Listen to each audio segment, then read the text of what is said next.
उफ खुदाया, ये सब पीना जान ही नहीं छोड़ती बंदे की। गुले राना हाँफते हुए कमरे का भारी भरकम दरवाजा धकेलकर अंदर दाखिल हुई और तेजी से कुंडी लगा दी।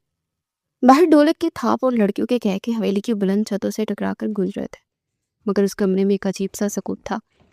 कमरे में खास मर्दाना कुलून की खुशबू ने उसके नथनों को जैसे जकड़ लिया। वो सुकून का सांस लेकर पलटी ही थी कि सामने का मंजर देख के उसके कदम वहीं जम गए। सामने ड्रेसिंग रूम के दरवाजे पर अपराज खड़ा था। वो अभी अभी शॉवर लेकर निकला था। बालों से टपकते पानी के कतरे उसके कसरती शानों पर गिर रहे थे। तौलिया एक हाथ में था जिसे वो अपनी गीली गर्दन पर रगड़ रहा था। शर्टलेस अबराज का वजूद किसी यूनानी देवता के मुजस्समे जैसा लग रहा था। सिक्स पैक, बाजू पर उबरी मछलियां और सीने का तनाव। वो 26 बरस का एक मुकम्मल मर्द था जिसकी शख्सियत में रौब और दबदबा था। गुले राना जो भी 18 बरस की नादान और भोली भाली लड़की थी, अपनी बड़ी बड़ी आंखें पारे से यूं देख रही थी जैसे कोई अजूबा देख लिया हो। शर्म नाम की कोई चीज शायद उस वक्त उसके पास से नहीं गुजरी थी। अबराज ने उसे देखा तो एक लम्हे के लिए वो भी ठठक गया।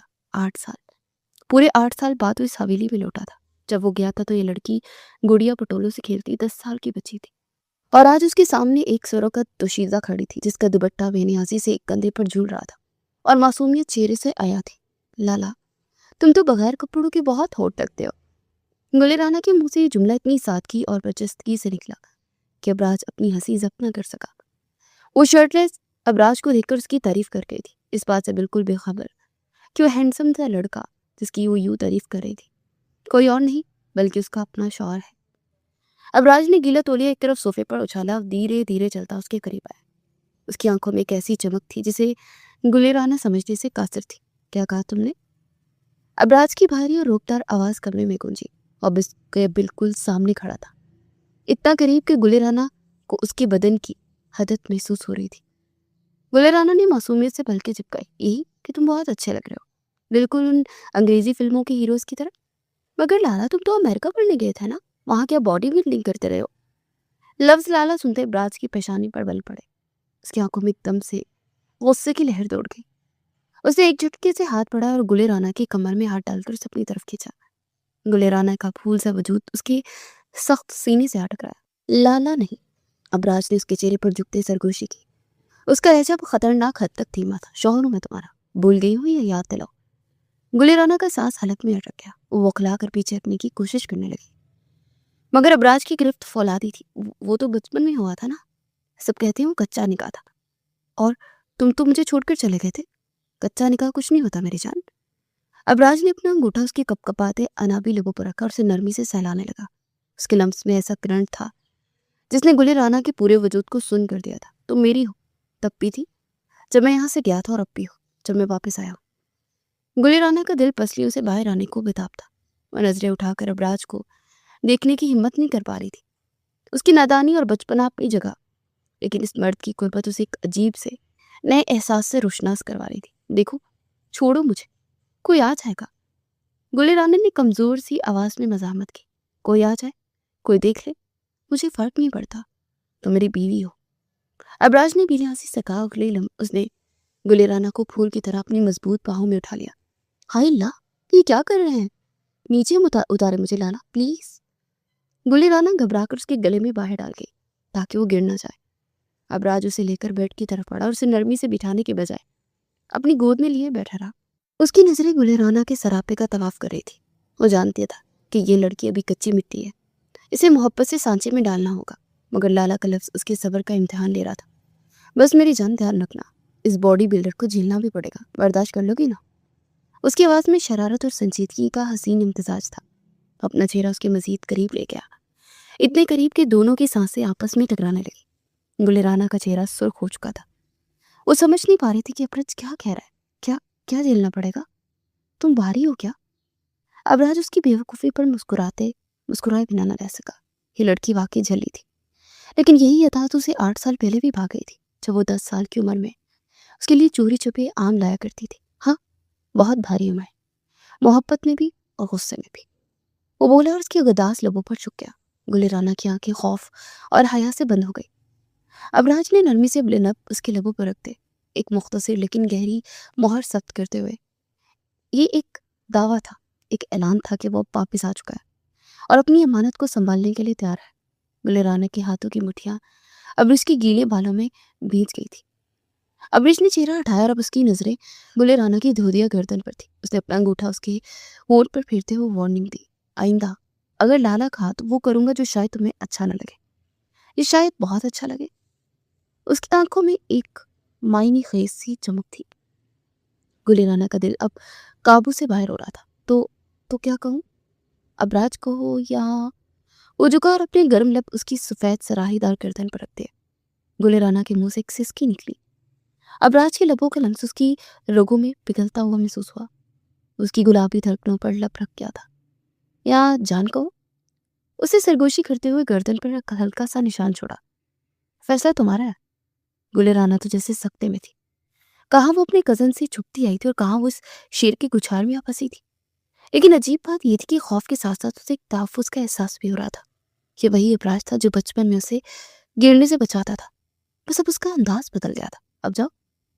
अबराज ने उसे अपनी गोद से उतारा और बेड पर बिठाया, इससे पहले कि मेरा इरादा बदल जाए और मैं दरवाजा हमेशा के लिए लॉक कर दूं। गुलेराना को जैसे होश आया, वो बिजली की सी तेजी से उठी और दरवाजे की तरफ भागी। दरवाजे पर पहुंचकर उसने मुड़कर देखा। अबराज अब अपनी शर्ट पहन रहा था। उसके चेहरे पर एक फातिहाना मुस्कुराहट थी। सुनो, अबराज ने उसे पुकारा। गुलेराना रुकी। दिल अभी भी जोर जोर से धड़क रहा था। आज रात तैयार रहना, मेरी बीवी को मेरे पहलू में होना चाहिए, बच्चों के साथ छुपन छुपाई खेलते हुए नहीं। गुलेराना ने कोई जवाब नहीं दिया, बस शर्म से लाल होती हुई दरवाजा खुलकर बाहर भाग गई। बाहर का शोर शराबा उसे अब बहुत दूर की आवाज लग रहा था। उसके कानों में सिर्फ अबराज की भारी आवाज और दिल की धड़कनें गूंज रही थी। कमरे में तनहा रह जाने के बाद अबराज ने गहरी सांस ली और आईने में अपने अक्स को देखा। 8 साल पहले का मंजर अब उसकी आंखों में घूम गया था। 17 साल की उम्र में जब दादाजान ने हुक्म दिया था कि उसका निकाह यतीम गुलेराना से कर दिया जाएगा ताकि वो जायदाद से महरूम ना हो, तो अबराज ने बगावत कर दी थी। वो पढ़ना चाहता था, दुनिया देखना चाहता था, लेकिन हवेली के असूलों के आगे उसकी एक न चली। निकाह हुआ और उसी रात वो उससे में अपना सामान उठाकर अमेरिका चला गया। उसे लगा था कि वो इस कैद से आज़ाद हो गया है। उसे अंदाजा ही नहीं था कि जिसे वो कैद समझ रहा है दरअसल उसकी जिंदगी का सबसे खूबसूरत ताल्लुक बनने वाला है। घर वालों को शायद खुद गुलेराना को भी यही लगता था कि अबराज इस रिश्ते से खुश नहीं, लेकिन वो नहीं जानते थे कि इन 8 सालों में अबराज ने अपनी पढ़ाई और बिजनेस के साथ साथ एक और चीज भी संभाल कर रखी थी। वो थी गुलेराना की याद। वो उसे फोन नहीं करता था, लेकिन दादाजान से उसकी हर खबर लेता था। उसे मालूम था कि वो बड़ी हो रही है, कॉलेज जा रही है, शरारतें करती है, लेकिन आज उसे अपने सामने देखकर, उसके बेसाख्ता जुमले सुनकर अबराज के अंदर का मर्द जाग उठा था। वो जो एक गसीले नौजवान की तरह गया था, अब एक आशिक की तरह लौटा था। वेलकम बैक अबराज शाह, उसने आईने में देखकर खुद से कहा। अब खेल शुरू हुआ है। उधर गुलेराना जब हाँफती हुई अपनी कजन समीरा के पास पहुंची तो उसका हुलिया बिगड़ा हुआ था। अरे क्या हुआ गुलेराना, भूत देख लिया क्या? समीरा ने उसे पानी का गिलास पकड़ाते हुए पूछा। गुलेराना ने पानी का गिलास भरा और अपने होंठों पर उंगली फेर दी, जहां कुछ देर पहले अपराध का लम्स मौजूद था। भूत नहीं, गुलेराना ने खोए हुए लहजे में कहा। Body builder. समीरा ने हैरत से उसे देखा। क्या? कुछ नहीं। गुलेराना ने बात टाली, लेकिन उसके गालों की सुर्खी बता रही थी कि कुछ ना कुछ जरूर हुआ है। वो जानती थी कि अब हवेली में उसकी जिंदगी पहले जैसी नहीं रहेगी। वो बड़ा सा खसीला और रोमानवी लाला अब उसका पीछा नहीं छोड़ने वाला था।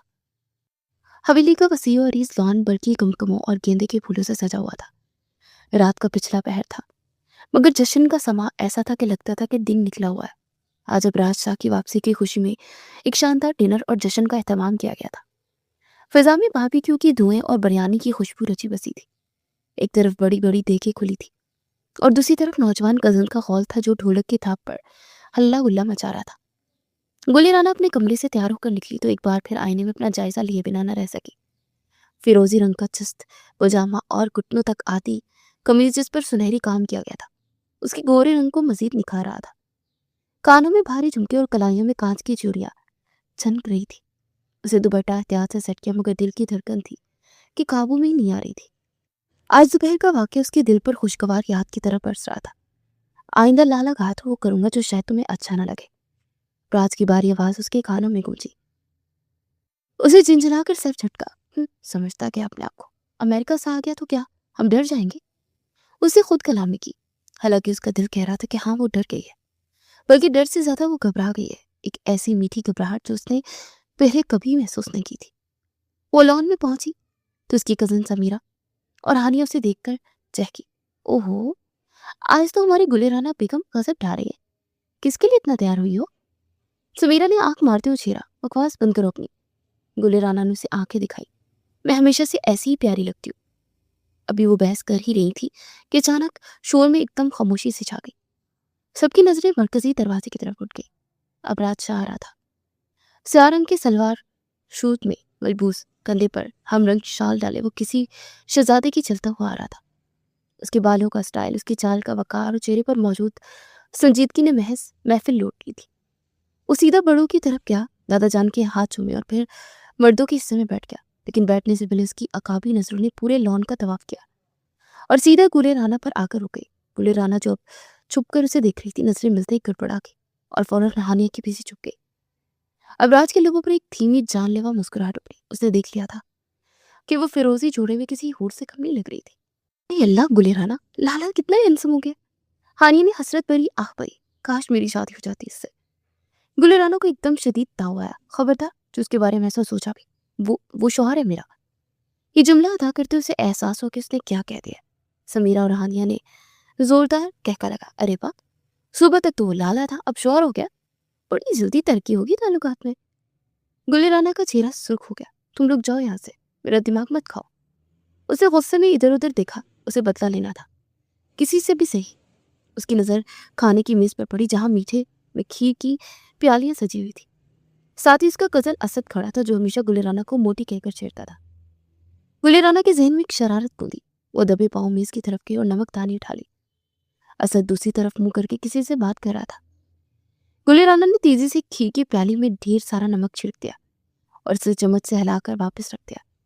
अब खाओगे तो मजा आएगा बच्चू। वो शैतानी हंसी हंसते हुए पीछे हट गई। वो इंतजार करने लगी कि असद कब वो प्याली उठाएगा, लेकिन किस्मत को कुछ और ही मंजूर था। अभी असद ने हाथ बढ़ाया ही था कि पीछे से एक मजबूत हाथ ने वो प्याली उठा ली। मैं मीठा नहीं खाता, लेकिन आज घर की खीर चखने को दिल सा कर रहा है। बूले राना की आंखें फट गई। वो हाथ, वो आवाज, वो अबराज था। अबराज ने वही नमक वाली प्याली उठा ली जिसमें गुले राना ने पूरी नमकदानी अंडेल दी थी। गुले राना का सांस रुक गया। अगर अबराज ने वो खा ली तो क्या होगा? वो तो पहले गुस्से का तेज है। परी महफिल में डांट देगा तो बेइज्जती हो जाएगी।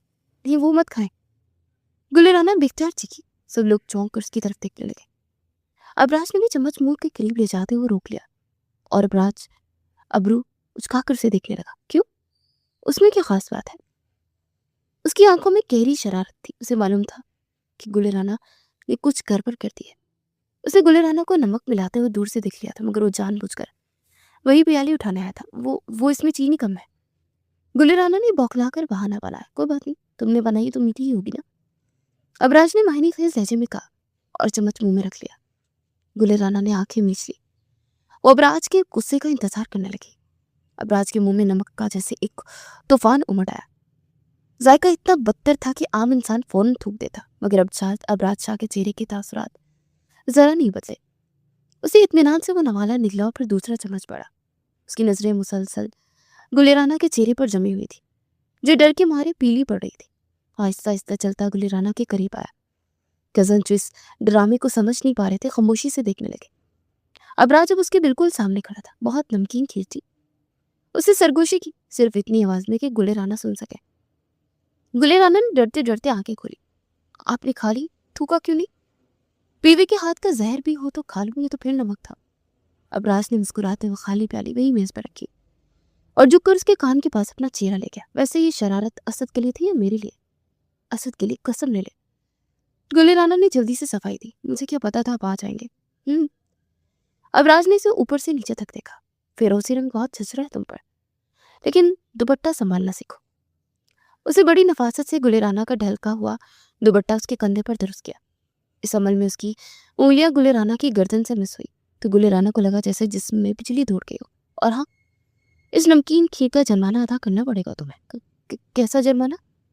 गुलेराना हकलाई। वो रात को बताऊंगा कमरे में।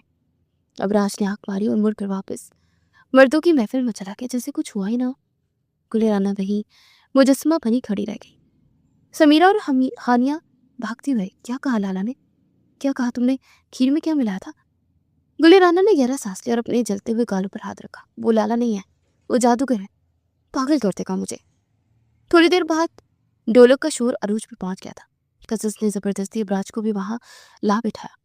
लड़कियां गाना गा रही थी और लड़के तालियां बजा रहे थे। भाभी भाभी अब आपकी बारी, लाला के लिए गाना गाए। असद ने शोर मचाया। हाँ हाँ, गुलिराना गाएगी। सबने तायद की। गुलिराना इनकार करती रही मगर सबके इसरार पर से हार माननी पड़ी।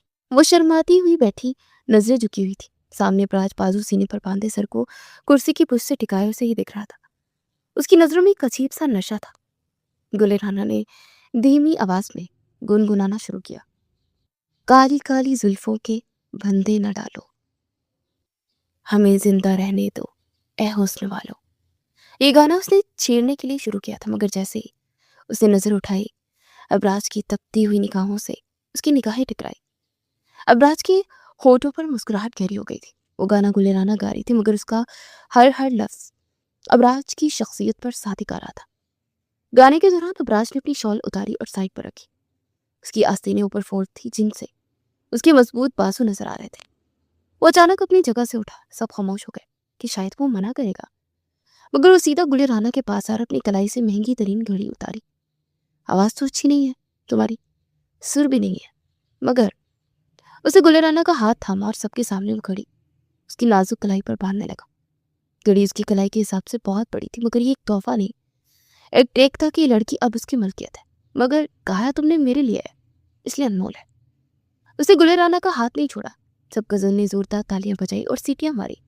ओहो लाला तो फॉर्म में है, असद ने नारा लगाया। गुलिराना का दिल चाह रहा था कि जमीन फटे और उसमें समा जाए। इतनी बेबाकी, वो भी सबके सामने।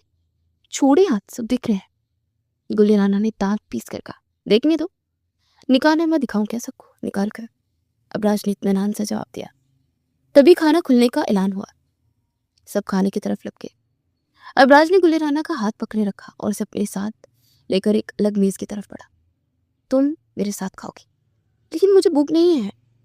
गुलिराना ने झूठ बोला, उसे बहुत भूख लगी थी, मगर अबराज के सामने नवाला हलक से उतरना उसको उस टाइम मुश्किल लग रहा था। खीर में नमक मिलाते वक्त तो बहुत एनर्जी थी, अब भूख क्यों नहीं? अबराज ने एक प्लेट में बारबेक्यू और नान रखा और कुर्सी पर बैठते उसे भी सामने बिठाया और खुद एक नवाला बनाया और गुलिराना के मुंह के करीब ले गए। खाओ। गुलिराना ने इधर उधर देखा, कुछ गजन कनोखियों से उन्हें ही देख रही थी। मैं खुद खा लूंगी, मैंने कहा खाओ, वरना मैं सबके सामने तुम्हें गोद में बिठाकर खिलाऊंगा। फैसला तुम्हारा है। अबराज ने अपनी धमकी दोहराई जो वो सुबह ही दे चुका था। गुलिराना जानती थी कि पागल शख्स कुछ भी कर सकता है, इसलिए चुपचाप मुंह खोल दिया। अबराज ने उसे नवाला खिलाया और मुस्कुरा दिया। उसकी उंगली गलती से या जानबूझकर गुलिराना के निचले होंठ से टकराई। Good good. और खाने के दौरान अबराज उसे मुसलसल देखता रहा था। तुम बदल गई हो गुलिराना। वो अचानक संजीदा होकर बोला।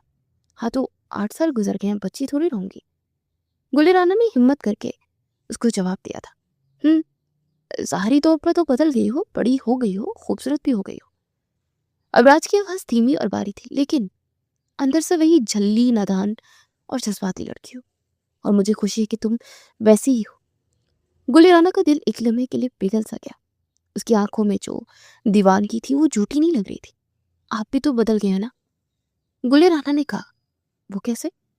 पहले आप सिर्फ डांटते थे, अब आप डराते भी हैं। अबराज हंस पड़ा था। उसकी हंसी बहुत दिलकश थी। मैं डराता नहीं हूँ मेरी जान, मैं बस अपना हक जताता हूँ और हक मांगा नहीं जाता, छीना जाता है। रात की जब तकरीब खत्म हुई और मेहमान जाने लगे तो गुलिराना थक कर चूर हो चुकी थी। वो अपने कमरे की तरफ जा रही थी कि बरामदे के अंधेरे हिस्से में किसी ने उसका बाजू खींचा और उसे दीवार के साथ लगा दिया था।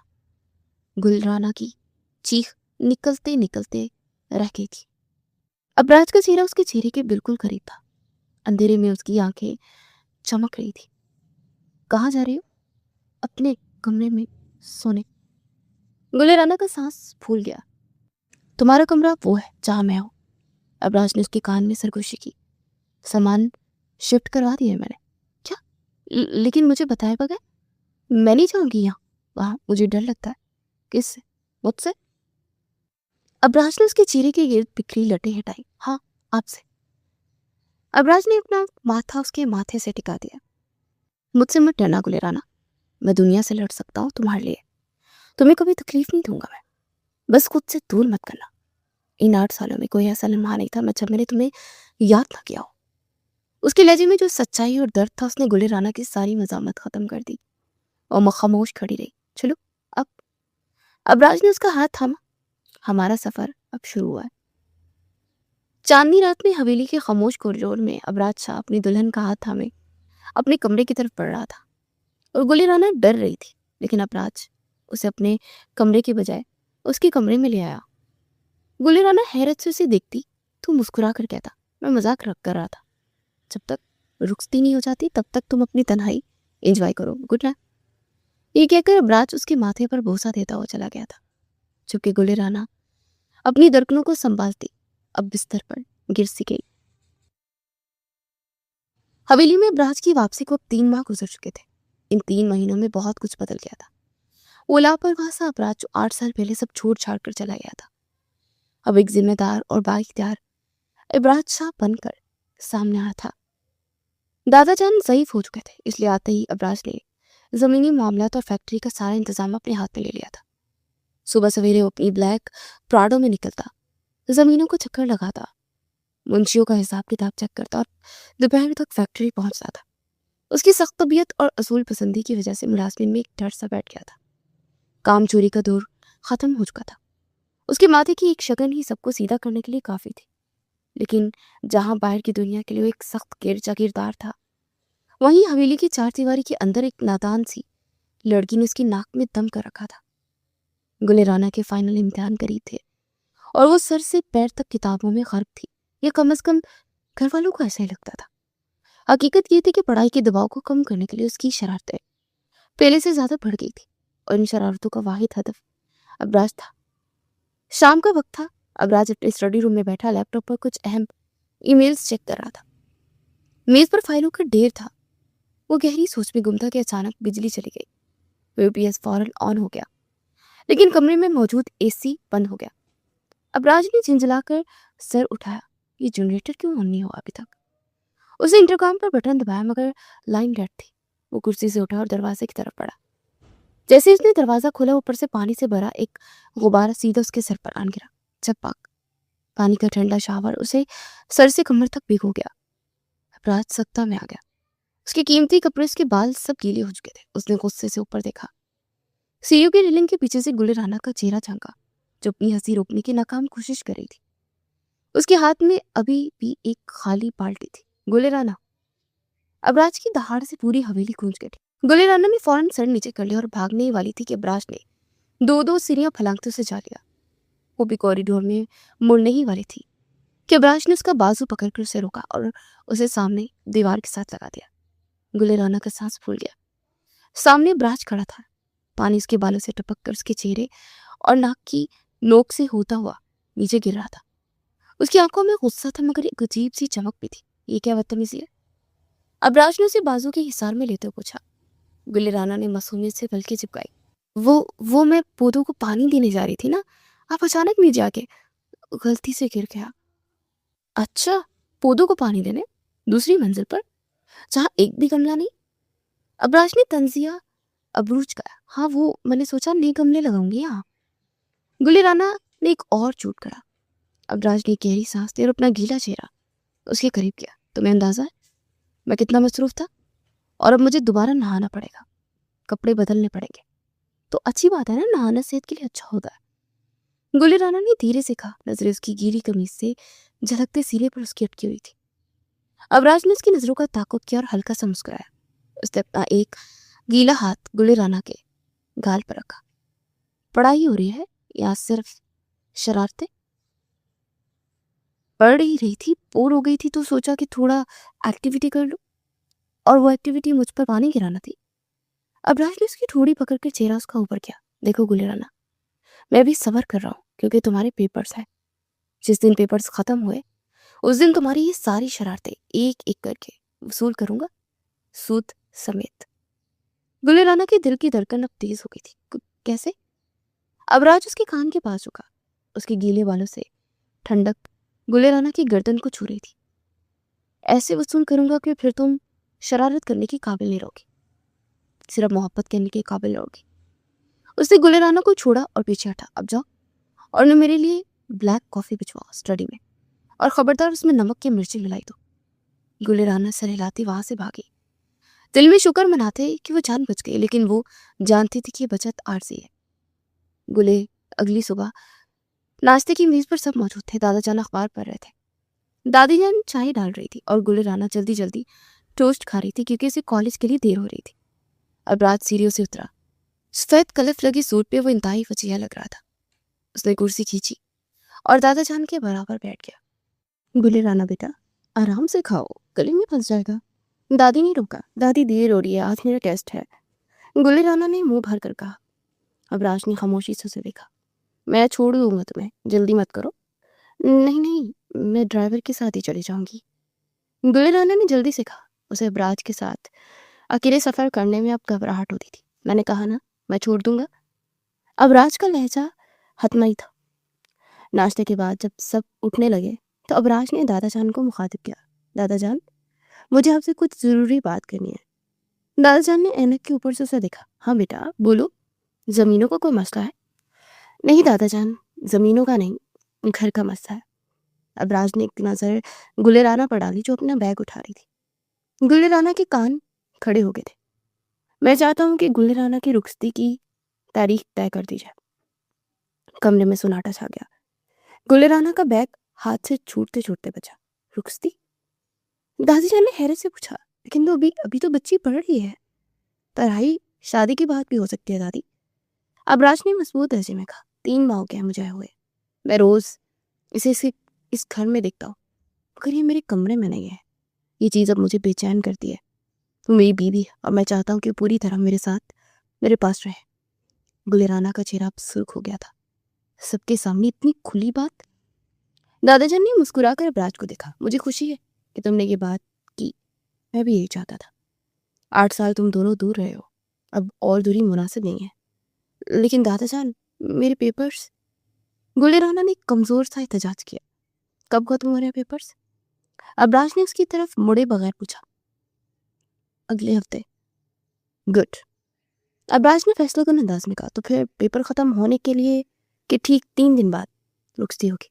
कोई लंबा चौड़ा फंक्शन नहीं होगा, बस करीबी रिश्तेदारों को ही बुलाएंगे और वलीमा करेंगे। लेकिन इतनी जल्दी तैयारी कैसे होगी? कपड़े, जेवर? दादी जान परेशान हुई थी। सब हो जाएगा दादी। अबराज उठ खड़ा हुआ था। मैं चाहता हूँ कि अगले 2 हफ्तों में ये सब मुकम्मल हो। फिर वो गुले राना की तरफ मुड़ा जो अभी तक बुत बनी खड़ी थी। चलो, कॉलेज के लिए देर हो रही है। गुले राना खामोशी से उसके पीछे चल पड़ी। गाड़ी में बैठते ही वो फट पड़ी थी। आपने मुझसे पूछा भी नहीं, इतनी जल्दी रुकती क्यों? अबराज ने गाड़ी स्टार्ट की और रोड पर डाल दी। पूछना किस बात का? हक है मेरा, और मैं मजीद इंतजार के मूड में नहीं हूँ। लेकिन मेरी पढ़ाई डिस्टर्ब होगी। मैं तुम्हें पढ़ने से रोक रहा हूँ क्या? अबराज ने नरमी से कहा। उसने एक हाथ स्ट्रिंग पर रखा और दूसरे हाथ से गुले राना का हाथ पकड़ लिया, जो कि गोद में रखा था। गुले राना ने हाथ खींचने की कोशिश की, मगर उसकी गिरफ्त मजबूत थी। देखो गुले राना, मैं जानता हूँ तुम घबरा रही हो, लेकिन यकीन करो, शादी तुम्हारी आज़ादी ख़त्म नहीं करेगी, बस मेरी तन्हाई ख़त्म करेगी। इस जुमले ने गुले राना को खामोश सा कर दिया। उसने कनखियों से अबराज को देखा। उसके सख्त चेहरे पर एक अजीब सी उदासी और उम्मीद थी। अगले दिन से ही हवेली में हंगामा सा बर्पा हो गया। रुखसती की तैयारियां हंगामी बुनियादों पर शुरू हो गई। दर्जी, डिजाइनर, ज्वेलरी सब हवेली के चक्कर लगाने लगे। गुले राना की हालत अजीब थी। एक तरफ इम्तिहानात की टेंशन, दूसरी तरफ शादी की तैयारियां। वो दिन में कॉलेज होती और शाम को नाप देने और कपड़े पसंद करने में गुजरती। एक रात गुले राना अपने कमरे में बैठी पढ़ रही थी। किताब खुली थी, मगर दिमाग में अबराज घूम रहा था। बाहर बारिश हो रही थी। खिड़की का शीशा खड़का। गिली गुले राना डर गई। इस वक्त कौन हो सकता है? उसे डरते डरते खिड़की खोली। सामने अबराज खड़ा था, बारिश में भीगा हुआ। वो बरामदे के सतून के सहारे खड़ा था। आप यहाँ क्या कर रहे हैं? दरवाजे से भी तो आ सकते थे ना? गुले राना ने हैरत से कहा। दरवाजे से आता तो सबको पता चल जाता। कि मैं अपनी होने वाली दुल्हन को डिस्टर्ब नहीं करना चाहता था ना, बस एक झलक देखने आया था। अबराज खिड़की के रास्ते अंदर कूद गया। गुलेराना पीछे हट गई। आप गीले हैं, कलीन खराब हो जाएगा। फिक्र मत करो। अबराज ने मुस्कुराते अपनी जैकेट उतारी। उसके हाथ में एक बड़ा सा बॉक्स था। ये क्या है? ये तुम्हारे लिए है।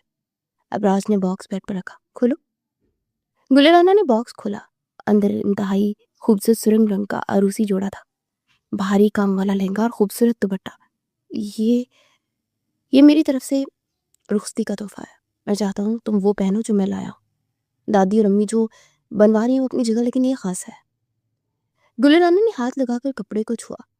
वो वाकई बहुत कीमती और खूबसूरत था।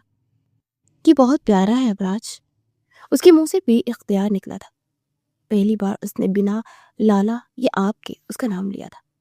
अबराज की आंखें चमक उठी। क्या कहा? फिर से कहना। गुलेराना को एहसास हुआ तो वो शर्मा गई। कुछ नहीं। अबराज करीब आकर उसके दोनों हाथ थाम लिए। तुम्हारे मुंह से अपना नाम सुनकर लगता है जैसे सदियों की प्यास बुझ गई हो। रुखसती के बाद मुझे हर वक्त यही सुनना है। अगर मैं ना कहूँ तो? गुलेराना ने पुरानी शरारत की। तो फिर मुझे वो तरीके आते हैं जिससे सिर्फ तुम मेरा नाम ही नहीं पुकारोगी बल्कि मिन्नतें भी करोगी। अबराज की आंखों में गहरी मायने खींची थी। गुलेराना का चेहरा तिमतिमा उठा। जा यहाँ से, मुझे पढ़ना है। अबराज हंस दिया। जा रहा हूँ, बस याद दिलाना है कि सिर्फ 4 दिन बाकी है। अपनी पढ़ाई मुकम्मल कर लो, फिर तुम्हें सिर्फ मुझे पढ़ना होगा। वो दोबारा खिड़की की तरफ बढ़ा। जाते जाते रुका और मुड़कर बोला, और हाँ, वो कल वाली शरारत जो तुमने मेरी कॉफी में चीनी की जगह नमक मिला कर की थी, उसका बदला भी बाकी है। मत सोचना कि मैं भूल गया हूँ। गुलेराना ने हैरत से मुंह खोला। उसे लगा था कि अबराज को पता नहीं चला क्योंकि उसने चुपचाप पी ली थी। आपको पता था? मुझे तुम्हारी हर हरकत का पता होता है गुलेराना। मैं पी गया क्योंकि वो तुम्हारे हाथ की थी, लेकिन हिसाब तो होगा। जा रहना। उसके जाने के बाद गुलेराना देर तक उस सुर्ख जोड़े को देखती रही। दिल में एक मीठा सा खौफ और ढेर सारी खुशी थी। वो शख्स जो इतना सख्त गेर था, उसकी छोटी छोटी शरारतें भी सह रहा था और इसे इतनी मोहब्बत भी दे रहा था। दिन तेजी से गुजरे। इम्तिहानात खत्म हुए और हवेली में मेहंदी की रात आ गई और पूरे घर को दुल्हन की तरह सजाया गया था। गुलेराना पीले जोड़े में बैठी थी, हाथों पर मेहंदी लगी थी। उसकी सहेलियां और कजन्स उसे छेड़ रही थी। हाय गुलेराना, अब तो तुम मिसेस अबराज शाह बन जाओगी। वो तो बहुत सख्त है, कैसे गुजारा करोगी? एक सहेली ने उसे डराना चाहा। सख्त नहीं है, बस असूल पसंद है।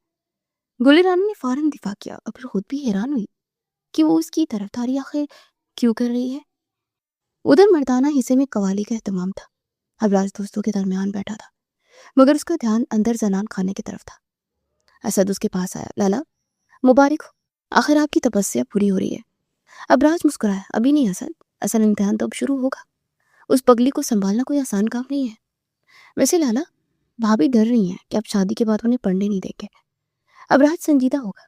वो जो चाहे कर सकती है, बस मेरी तरजीह वो है और मैं चाहता हूँ कि उसकी तरजीह में रहूं। बाकी सब चीजें सानवी है। अगले दिन रुकती थी। हवेली में जश्न का सभा था। अबराज स्याह शेरवानी में किसी मुगल शहजादे से कम नहीं लग रहा था। जब वो बारात लेकर निकला तो उसकी आंखों में एक फातिहाना चमक थी। निकाह तो पहले ही हो चुका था, बस रुखसती की रस्म बाकी थी।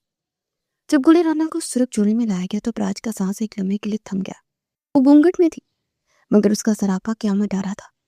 आईना मुसन्निफ की रस्म के बाद दौरान जब अबराज ने आईने में गुलेराना का चेहरा देखा तो गुलेराना शर्माकर आंखें बंद करके, आंखें खोलो मेरी जान।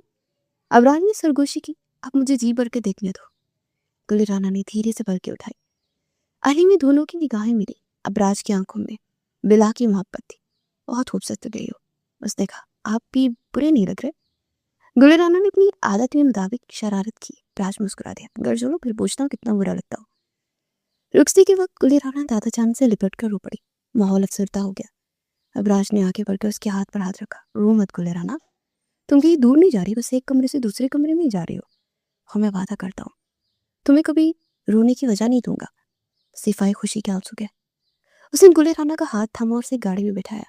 ये सफ़र सिर्फ चंद गिज का था, लेकिन ये उनकी ज़िंदगी का सबसे तवील और खूबसूरत सफ़र था। गाड़ी जब अबराज की पोर्शन की तरफ मुड़ी तो गुलेराना का दिल जोर से धड़क रहा था। वो तमाम शरारतें, वो तमाम शौकियाँ अब एक खौफ में बदल गई थी। अब वो अकेली थी अबराज के साथ, उस बॉडी बिल्डर, गुस्से और शदीद मोहब्बत करने वाले शौहर के साथ। गाड़ी रुकी, अबराज उतरा और आकर गुलिराना की तरफ का दरवाज़ा खुला। उसने हाथ बढ़ाया, आओ गुलिराना, अपनी सल्तनत में खुशामदीद। गुलिराना ने कांपते हाथों से उसका मजबूत हाथ थाम लिया। उसकी हथेली गर्म और नरम थी। उसने नजर उठाकर अबराज को देखा, जिसके चेहरे पर इत्मीनान और एक नई जिंदगी की शुरुआत की चमक थी। कमरे में मोतिया और सुर्ख गुलाबों की भीनी भीनी खुशबू रची हुई थी। फानूस की धीमी सुनहरी रोशनी हर चीज को एक ख्वाबनाक मंजर दे रही थी। वो कमरा जिसे गुलिराना बचपन से देखती आई थी, आज उसे बिल्कुल अजनबी और तल्समानी लग रहा था। गुलिराना बेड के ऐन अस्त में सुरख अरूसी जोड़े में मलबूस सिमटी हुई बैठी थी। उसका दिल पसलियों से बाहर आने को बेताब था। घुटनों पर रखे उसके मेहंदी लगे हाथ बुरी तरह कांप रहे थे। बाहर की दुनिया का शोर थम चुका था। अब सिर्फ उस कमरे का सुनाटा था और उसकी अपनी बेतरतीब सांसें। अचानक दरवाजे का हैंडल घूमा। गुलिराना का सांस हलक में अटक गया। दरवाजा खुला और अबराज अंदर दाखिल हुआ। अबराज ने शेरवानी उतारकर कुर्सी की पुष्ट पर डाली और अब वो स्याह कुर्ता शलवार में था, जो उसके कसरती बदन में खूब जच रहा था। उसने आस्तीनें ऊपर फोल्ड की और एक गहरी नजर लेकर बेड की तरफ मुड़ा। उसके चेहरे पर थकावट थी, मगर आंखों में एक ऐसा सुकून और चमक थी जिसे बयान करना नामुमकिन था। 8 साल का इंतजार आज खत्म हुआ था। वो धीरे धीरे चलता बेड के करीब आया और गुलिराना के सामने थोड़े फासले पर बैठ गया। कुछ लम्हे खामोशी रही। अबराज बस उसे देखता रहा। घूंघट की वजह से उसका चेहरा नहीं देख पा रहा था, बस उसके कांपते हुए हाथ और झुकी हुई गर्दन नजर आ रही थी। गुलिराना, उसकी भारी आवाज कमरे के सकूत में गूंजी। गुलिराना ने कोई जवाब नहीं दिया, बस अपनी उंगलियों को मजीद जोर से भींच लिया। अबराज मजीद थोड़ा करीब खिसका। उसकी खुशबू गुलिराना की आवाज पर छाने लगी। मुझे डर लग रहा है, उसने नरमी से पूछा। गुलिराना ने इस बात में हल्का सा सर हिलाया। अबराज ने एक दिल फरेब से मुस्कुराहट के साथ उसका एक हाथ अपने मजबूत हाथ में ले लिया। गुलिराना का हाथ उसके हाथ के मुकाबले में बहुत नन्हा और नाजुक लग रहा था। उसका लम्स गर्म और पुरसुकून था। अपनी ही चीजों से कौन डरता है पगली? अबराज ने उसके हाथ के पुष्ट पर अंगूठा फेरते हुए कहा, मैं वही अबराज हूँ, तुम्हारा शौहर। उसने आहिस्तगी से हाथ बढ़ाया और गुलिराना के सर से बारीक दुपट्टा हटाकर एक तरफ रखा। फिर उसने नरमी से उसकी ठोड़ी के नीचे उंगली रखकर उसका चेहरा ऊपर उठाया। गुलिराना ने घबराकर पलकें उठाई तो सीधा अबराज की गहरी स्याह आंखों में देखा। उन आंखों में अब वो सख्ती नहीं थी जो पिछले 3 माह से दिख रही थी, बल्कि वह मोहब्बत का एक ऐसा समंदर ठाठे मारा था जिसमें डूब जाने को उसका दिल चाहता था। माशाल्लाह, अबराज के लबों से बेख्तियार निकला, जाना चांद भी शर्मा जाए, आज तो तुम्हारे सामने। गुलिराना की गालों पर हया की सुर्खी दौड़ गई थी। उसने अपनी नजरें झुका ली। आप आप झूठ बोल रहे हैं ना? उसने मध्यम आवाज में उससे कहा था। अबराज शाह और झूठ? अबराज ने मसनूई हैरत का इजहार किया। मैं पूरी दुनिया से झूठ बोल सकता हूँ गुलिराना, मगर अपनी रूह से नहीं, और तुम मेरी रूह हो। ये जुमला गुलिराना के दिल में उतर सा गया। वो खौफ जो कुछ देर पहले तक उस पर तारी था, अब धीरे धीरे पिघलने लगा था। अबराज ने साइड टेबल से एक मखमली बॉक्स उठाया और खोला। उसमें हीरो का एक नफीस सेट जगमगा रहा था। ये मुंह दिखाई है। उसने सेट में से नेकलेस निकाला। इजाजत है? गुलिराना खामोश रही, जो कि आधी रजामंदी थी। अबराज थोड़ा सा झुका और उसकी गर्दन के गिर्द नेकलेस पहनाने लगा। उसकी उंगलियां गुलिराना की गर्दन के पिछले हिस्से से मिस हुई तो गुलिराना के जिस्म में एक सनसनी सी दौड़ गई। अबराज की गर्म सांसें उसके कान के पास महसूस हो रही थी। हुक बंद करने के बाद अबराज पीछे हटने के बजाय वहीं रहा। उसने अपना रुखसार गुलिराना के सर से टिका दिया। जानती हो गुलिराना, मैंने वहां अमेरिका में 8 साल कैसे गुजारी? उसे सरगोशी की। गुलिराना ने नफी में सर हिलाया। हर रोज, हर लम्हा बस यही सोचकर गुजारा कि एक दिन वापस जाऊंगा और अपनी इस छोटी सी गुड़िया को अपना बनाऊंगा।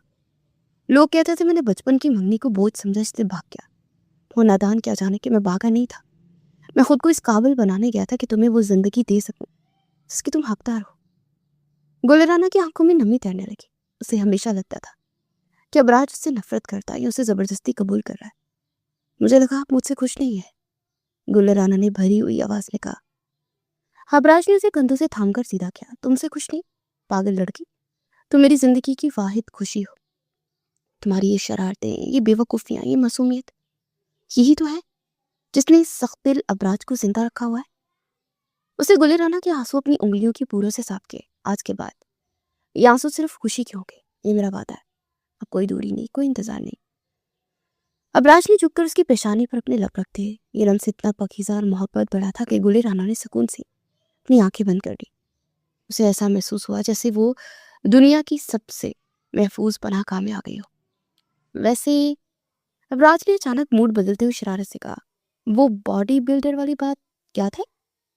गुले राना एकदम हंस पड़ी। आंसू अभी भी पलकों पर चमक रहे थे। हाँ, तो अब तैयार हो उस बॉडी बिल्डर को झीलने के लिए? अबराज ने अपने अब्रू को अचकाया। अब कोई और ऑप्शन है क्या? गुले राना ने पहली बार अपनी पुरानी शौकी से जवाब दिया। अबराज खिलखिलाकर हंस पड़ा। नहीं बेगम, अब कोई ऑप्शन नहीं है, वापसी के सारे रास्ते बंद हैं। उसने उठकर कमरे की बड़ी लाइट बंद की और सिर्फ बेड साइड लैंप चलता रहने दिया। कमरे में नींद तरीकी फैल गई थी, जो माहौल को मजीद रोमांचक बना रही थी। वो वापस आया और बेड पर गुले राना के पहलू में लेट गया, उसे अपने बाजू के हिसार में लेते हुए। गुले राना ने अपना सर उसके सीने पर रख दिया। उसके दिल की धड़कन गुले राना को साफ सुनाई दे रही थी। अबराज, उसे गुले राना के बालों में उंगलियां चलाते हुए जवाब दिया। आप बदलेंगे तो नहीं ना? मैं बदल चुका हूँ गुले राना, तुमने मुझे बदल दिया है। वो हसीला अबराज अब सिर्फ बाहर वालों के लिए है, तुम्हारे लिए सिर्फ तुम्हारा शौहर है। उसे गुले राना का चेहरा ऊपर किया और उसकी आंखों में देखा। मैं तुमसे मोहब्बत करता हूँ गुले राना, कल भी करता था, आज भी करता हूँ, और जब तक मेरी सांस है ना तब तक करता रहूंगा। गुले राना ने मुस्कुराकर उसके सीने में चेहरा छुपा लिया। मैं भी।